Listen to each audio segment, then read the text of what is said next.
I spoke to a gentleman on my job, and he went on a church trip to Egypt, and he said he had a terrible time. He said he went to Cairo, he saw the pyramid. He said that he was hassled a lot. It was a lot of haggling with people begging and whatnot. And, he said he would never go back again. So I was a little disappointed because Egypt is top on my list of place to visit. Then I called my friend and I asked her about if she ever been to Egypt, and she told me she has never been, but her sister went to Egypt, and she said that her sister had a horrible time, and her sister kind of repeated the same thing that the first guy told me, that it's a lot of poverty there and that she was hassled a lot and there was just so many people just selling and haggling, and she didn't enjoy her time in Egypt.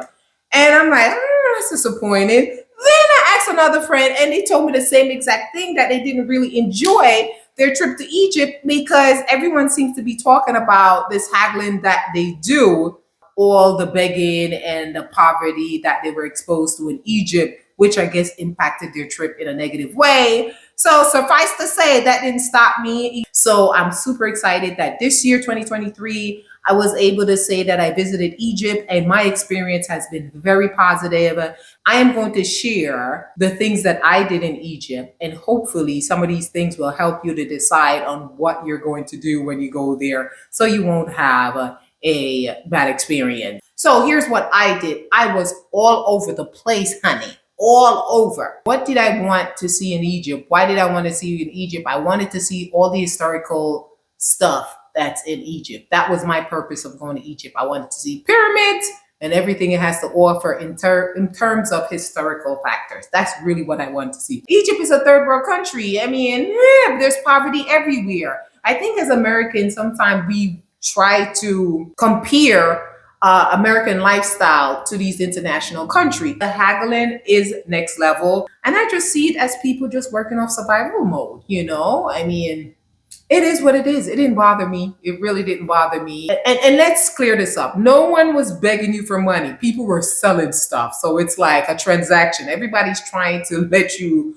do transaction with them. So it's like they're selling stuff. And as a tourist, a lot of time the stuff they're selling, you might be interested in, like a scarf and a lot of souvenir type things, which I did buy some, but this is the problem. I agree that the haggling is next level. Oh my goodness. Now, if you want to patronize someone who's selling you something, which I did, I stopped and I was buying a scarf or whatever it is I was buying. Okay, I'm doing one transaction with one person. Here comes like 10 other persons surrounding me and so forth, trying to sell me their stuff. So I can understand why that could make, a little uncomfortable, being bombarded with so many people trying to sell you all type of different things at the same time, just because I stopped to patronize one person. Here comes everyone. So, and then, you have to be strong and bowl your way through and just, and they follow you. I was everybody's sister and everybody was American. American. But in Egypt, I was everybody's cousin and I was American, American. So even with that experience, I'm sharing in terms of buying stuff from people who's walking around selling and so forth, that still didn't bother me either. So everything is all in perspective and how you look at it. But I do understand it can be very intense. It can be very, very intense because remember, you're in these touristy type location. And of course, the locals are going to come and try to sell you their stuff. So, that in itself, I'm prepared for it. Now, is it intense? Yes, it is. It is intense. Sometimes I would even say, do not engage because it's such a hassle just to even get out of it. And sometimes they won't leave you alone. They'll follow you around, because that happened to me. I stopped and I bought one thing and I was being followed because I guess I'm deemed as someone who's willing to spend money, but I can't spend money with everyone. So I think that's what the three people were trying to convey to me, that maybe they experienced that and it was such a bad experience for them. It stayed with them. So when they're asked, how was your trip? That's like kind of stuck in their mind. I landed in Cairo at 6 a.m. in the morning and I could have set it off doing a whole bunch of stuff. But what I did, I had the jet lag. I was tired. I was really exhausted. I stayed in the hotel the entire day.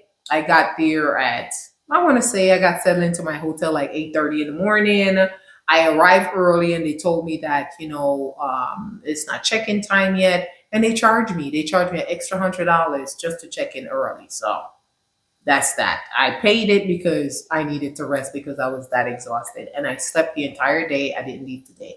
So the next day, I went to two pyramids and there were opportunity to ride a camel, which I'm not about that life. I don't have any interest in riding camels. There's opportunity to ride camels and then to see more pyramids and picture opportunities. Then I went to the Sphinx. Then I went to the museum. Now, this museum, I'm told that all the pyramids that I saw are all the pyramids in Egypt. I heard there's 160 pyramids in Egypt. And all those artifacts that they find in the pyramid, they put it in these museums. So I went to this museum. This museum is awesome. Then I took a sleeper train at 9:30 to another part of Egypt, which is called Aswa. Right? I think I'm saying that right. Aswa. Now, the sleeper train, that was my least favorite part of this entire trip. I did not enjoy this experience on the train. In my opinion, the train was dirty. There was not a working toilet, even though they said it's working, but honey, it's horrible. And my cabin was smoky. It smelled of smoke. It was dirty. The seat was very dusty, but the bed that they pull out, it was clean. The sheets were white. It wasn't like dingy or anything like that. But the smoky, even though it's saying no smoke in my cabin, smell of smoke. The ride overnight, it was a bumpy ride, bumpy ride. I mean, I was just like shaking the entire time. At one time, I almost fell off my bed because the train jolted and I was rolling and I had to hold on to this. Honey, that wasn't a very good experience for me. I did not enjoy the sleeper train. However, I could have taken a flight from Cairo into Aswa, which is just 45 minutes, and it's for 100 US dollars. So you could do that. But I did that on my return back to Cairo to get my flight at the end of the trip. So that's something you could do if you don't want to take the sleeper train. But a lot of people love this train. A lot of tourists, I talked to them, they told me they were all prepared for it and they wanted to do it. So I'm not about that life. So I could say I've done it, but honey, did not enjoy that train. Then once we got to Aswa, I boarded a riverboat and then I was going to be on this riverboat for 3 days. So this riverboat, it was supposed to be taking me to Luxor and I think three other destinations. I'm going to put it in the caption here because I don't remember. So these other destination was to see more temples. I took a boat to go see the Nubian people. Oh, that was the best part of my trip. And the Nubian peoples are the people that have the real darkest skin in Egypt. So they live up in these mountains.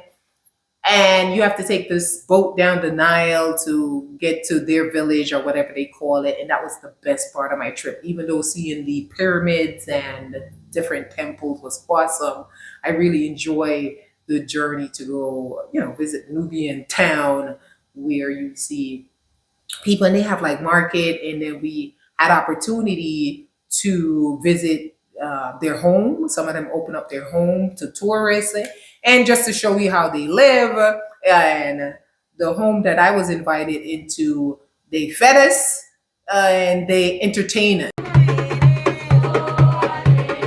That looks wonderful.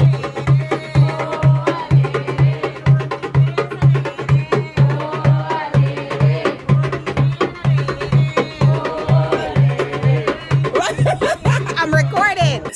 And this man, he has 4 daughters and a wife. And I remember, and I also had a tour guide that was translating everything for us.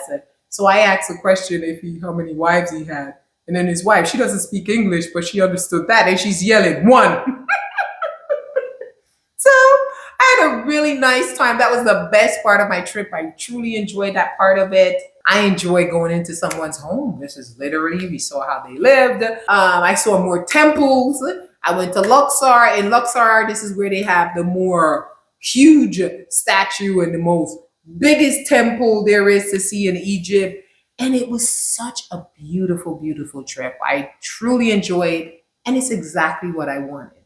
That's what I wanted to see. My point to all of this and doing this video, if you're going to Egypt, you just have to be all over the place. I hope you enjoy this recap of my trip to Egypt. I hope you get some good ideas of things that you could do. Please give this video a thumbs up. It will help my channel a lot. Again, if you're new to this channel, my name is Sabrina. And on this channel, I mostly talk about my alopecia diagnosis and lifestyle. And mostly my travel adventures that I go on. So let me know in the comment section if you guys have ever visited Egypt, if you're planning on going to Egypt, or if you know somebody who have been to Egypt and what did they say about it? Anyway, guys, thank you for watching. Peace out.